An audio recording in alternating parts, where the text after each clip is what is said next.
আমি প্ৰায় 60 জনীয়া আজি বনভোজ দলতে আমি সৰু দৰং জিলাৰ পৰা আহিছো। দৰং জিলা চিপাঝাৰ নাৰিকৰীবাসী আমি ঐতিহাসিক শিৱসাগৰত আহি আজি বৰ আনন্দিত হৈছো। ইয়াতে আমি ৰংঘৰ প্ৰদাপন কৰিলো, জয়সাগৰলৈ যাম বুলি ভাবিছো। ইয়াৰ পিছতে তাৰ আগতে আমি শিৱদৌল, বিষ্ণুদৌল এইবিলাক দেৱীদৌল আমি প্ৰদৰ্শন কৰি আহিছো। এতিয়া আমি তলাতল ঘৰত আমি বনভোজ খাম।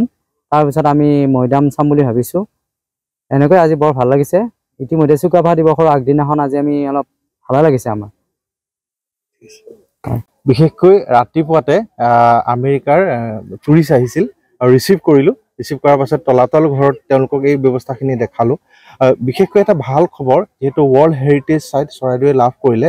লাভ কৰাৰ লগে লগে আমাৰ অসমৰ যিসকল টুৰ অপাৰেটৰ আছে, সেই টুৰ অপাৰেটৰসকলে বাহিৰৰ যিখিনি টুৰ অপাৰেটৰৰ লগত যোগাযোগ স্থাপন কৰিবলৈ সক্ষম হৈছে। আৰু সেই যোগাযোগ স্থাপন কৰাৰ ফলত বিশেষকৈ শিৱসাগৰৰ এই মনুমেণ্টবিলাক, অৰ্থাৎ তলাতল ঘৰ, ঠিক তেনেকৈ শিৱদৌল, তেনেকৈ ৰংঘৰ, তেনেকৈ জয়সাগৰ পুখুৰী, জয়দৌল, এই গোটেইবিলাকৰ লগত এখন আইটিনেৰী প্ৰস্তুত কৰি এই পৰ্যটকসকলক দিনজোৰাকৈ দেখুৱাবৰ কাৰণে বিদেশী পৰ্যটকসকলৰ কাৰণে তেওঁলোকে প্ৰস্তুত কৰিছে। আৰু সেইফালৰ পৰা যোৱাকালি ইটালীৰ পৰা 21 জনীয়া এটা দল আহি তলাতল ঘৰ চাই গৈছে। আৰু তেওঁলোকৰ লগত এইবিলাক শ্বেয়াৰ কৰি, অৰ্থাৎ আমাৰ ডাইনেষ্টিটোৰ বিষয়ে যে 17 বাৰকৈ মোগলৰ আক্ৰমণৰ কৰা এটা জবাব দিয়া এটা ডাইনেষ্টি, যাৰ মনুমেণ্টবিলাক এতিয়া সাক্ষী, এইবিলাক যে পুৰাতাত্ত্বিক সমল, এই সমলবিলাকৰ এটা বিশেষ এটা যে অনুদান বা উপাদান আছে, এই সকলোবিলাক বিদেশৰ ব্যক্তিৰ লগত পুনৰ শ্বেয়াৰ কৰিবলৈ পাই নিশ্চয় আনন্দিত হৈছোঁ। আৰু গাইড হিচাপে অত্যন্ত সুখী, আৰু টুৰিষ্টৰ আগমন বহুত ভাল হৈছে আগতকৈ। ধন্যবাদ। আমি প্ৰায় 60 জনীয়া আজি বনভোজ দলতে আমি সৰু দৰং জিলাৰ পৰা আহিছো। দৰং জিলা চিপাঝাৰ নাৰিকৰীবাসী আমি ঐতিহাসিক শিৱসাগৰত আহি আজি বৰ আনন্দিত হৈছো। ইয়াতে আমি ৰংঘৰ প্ৰদাপন কৰিলো, জয়সাগৰলৈ যাম বুলি ভাবিছো। ইয়াৰ পিছতে তাৰ আগতে আমি শিৱদৌল, বিষ্ণুদৌল এইবিলাক দেৱীদৌল আমি প্ৰদৰ্শন কৰি আহিছো। এতিয়া আমি তলাতল ঘৰত আমি বনভোজ খাম। তাৰপিছত আমি মৈদাম চাম বুলি ভাবিছো। এনেকৈ আজি বৰ ভাল লাগিছে। ইতিমধ্যে চুকাফা দিৱসৰ আগদিনাখন আজি আমি অলপ ভালে লাগিছে আমাৰ। বিশেষকৈ ৰাতিপুৱাতে আমেৰিকাৰ টুৰিষ্ট আহিছিল আৰু ৰিচিভ কৰিলোঁ। ৰিচিভ কৰাৰ পাছত তলাতল ঘৰত তেওঁলোকক এই ব্যৱস্থাখিনি দেখালোঁ।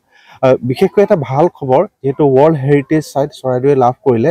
লাভ কৰাৰ লগে লগে আমাৰ অসমৰ যিসকল টুৰ অপাৰেটৰ আছে, সেই টুৰ অপাৰেটৰসকলে বাহিৰৰ যিখিনি টুৰ অপাৰেটৰৰ লগত যোগাযোগ স্থাপন কৰিবলৈ সক্ষম হৈছে। আৰু সেই যোগাযোগ স্থাপন কৰাৰ ফলত বিশেষকৈ শিৱসাগৰৰ এই মনুমেণ্টবিলাক, অৰ্থাৎ তলাতল ঘৰ, ঠিক তেনেকৈ শিৱদৌল, তেনেকৈ ৰংঘৰ, তেনেকৈ জয়সাগৰ পুখুৰী, জয়দৌল, এই গোটেইবিলাকৰ লগত এখন আইটিনেৰী প্ৰস্তুত কৰি এই পৰ্যটকসকলক দিনজোৰাকৈ দেখুৱাবৰ কাৰণে বিদেশী পৰ্যটকসকলৰ কাৰণে তেওঁলোকে প্ৰস্তুত কৰিছে।